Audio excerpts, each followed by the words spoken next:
The decisions you make today can shape your retirement for years to come, helping you prepare for what's next. This is Tumolo Financial Radio with Ken and Nick Tumolo. We recently passed the halfway point on the calendar, so now is a great opportunity to look back on your finances, make sure you're hitting your financial goals for the year. I know a lot of people like to wait to the end of the year, but it's a good thing to do it in the middle of the year as well, so that make sure to keep hitting those financial goals for now and the future. So let's go over a few of those items right now. Number one, I would go over is your retirement contributions. This is a huge thing, especially with people over 50 years old now. You get that extra contribution that you could put in each year. So if you have enough money to put in that catch-up opportunity, let's look at doing it. The other thing I always say too, I have some clients that are a little bit younger and they've had a tough time with just the spending, inflation and everything. And they might have got a mid-year bonus instead of the end of the year bonus. I always tell people to focus on increasing your contribution level around your bonus, because you will feel it less if you're doing it around the bonus. If you can make that difference, slowly do it over time, 1% each time. It doesn't have to be a big, huge jump. Oh yeah, I want to go from 1% to 11%. You want to look at these things, making sure that it does the best thing for you. The next thing I would say too, don't let cash sit idle. I have had this happen a few times recently, and I feel so bad for the people that have done it.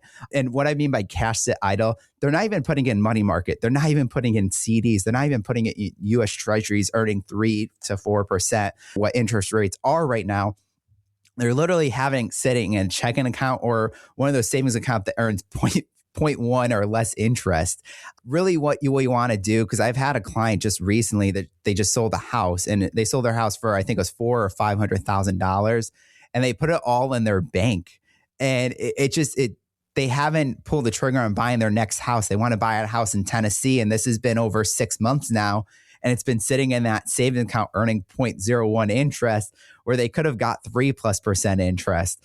So with those more short-term goals, like for that client, it still makes sense to keep it safe, not to go in the market, to throw it in dividends or go try to chase some returns. But for them, they really should make sure to at least get interest instead of that less than 0.01% interest that unfortunately the banks do give unless you ask them. Just even ask for the high yield savings. Those still have liquidity in there. Money market, some of them do as well. So you want to look at those things to make sure that you're doing the best for your money. Revisiting that spending and income is a huge thing too. Why I say that, especially if you're getting close to retirement, we got to make sure that you have the income coming in down the road. We know you have Social Security, you might have a pension. We know those are becoming, unfortunately, less and less in the world. So where else are we going to get income? Do we go out and get some dividend paying stocks? Do we put an annuity in the picture? Or do we just go get some growth and just pull off the growth from the stock? So we want to build your portfolio out to make sure to capture those things. And why we want to look at this mid-year as well. I mean, the market is up right now. The market right now is up. And because it's up, maybe we should capture kind of resetting your allocation, reconfiguring things so that you're ready to go when you get to retirement. If you're retiring next year, let's pull that trigger right now instead of saying, you know what? Let's wait 6 months and we don't know what's going to happen in the market. We never do. I know the market has been great, but you want to be ready. You want to be ready to retire when you can. You don't want to wait till it's too late and something does happen in the market, because unfortunately, it will go down at a certain time, whether it's 3 months, 3 years, 10 years from now, there will be recessions in the place. So let's get that spending and income set so that you guys can enjoy your goals and dreams. And then one of the big things I want to go over too, this is my favorite to go over, at tax opportunities. I'm huge in taxes. You'll hear that at Tumolo Financial. Personally, for me, my favorite thing to go over, I like to go over those Roth conversions. I like to go over those contributions. Should we go in pre-tax versus Roth? I just met someone actually yesterday, and we were talking about changing his contributions from pre-tax to Roth. And you would be like, why would you do that? For him, what made sense was because he already had $1.7 million in pre-tax money. He had a great Social Security, great pension. He was barely touching his 401k. And because of that, he was going to have this major tax issue at required minimum distribution age. So it made sense to switch all his contributions to Roth now. We actually made a dramatic change from 100% pre-tax to 100% Roth contributions to get the max right now.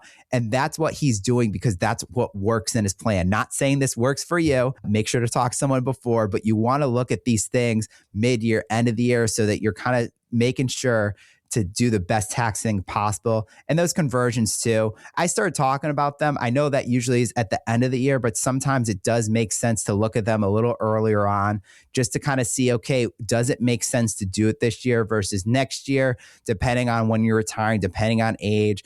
You just want to make sure to get those things settled.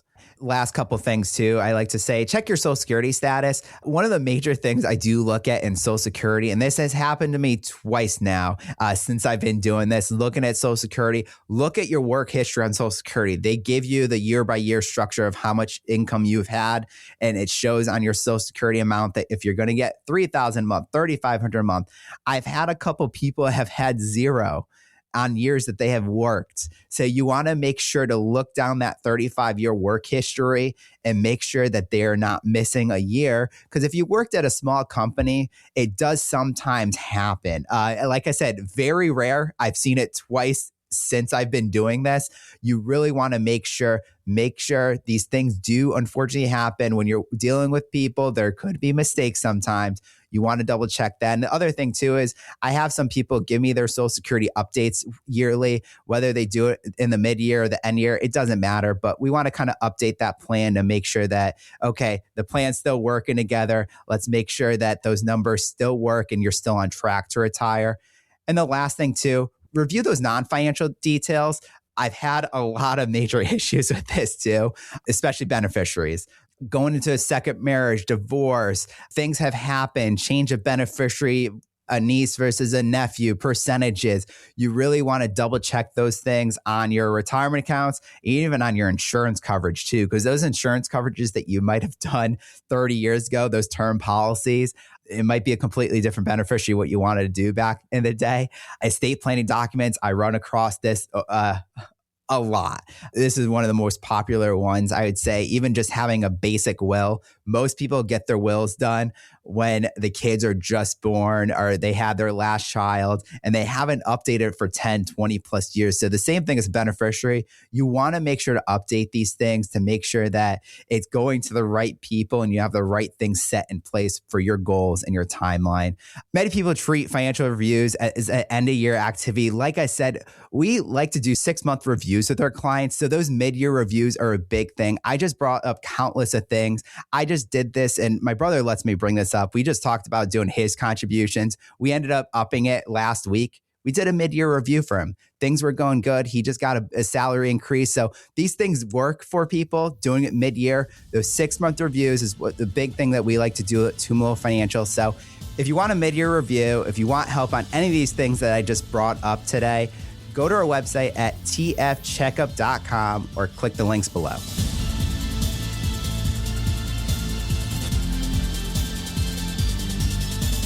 Investment advice offered through Tumolo Wealth Management, an SEC-registered investment advisor. Content contained herein should not be construed as an offer or solicitation for investment advice or for the purchase or sale of any security, insurance, or other investment product. Please consult with a qualified financial, tax, accounting, or legal professional before implementing any ideas or strategies discussed here.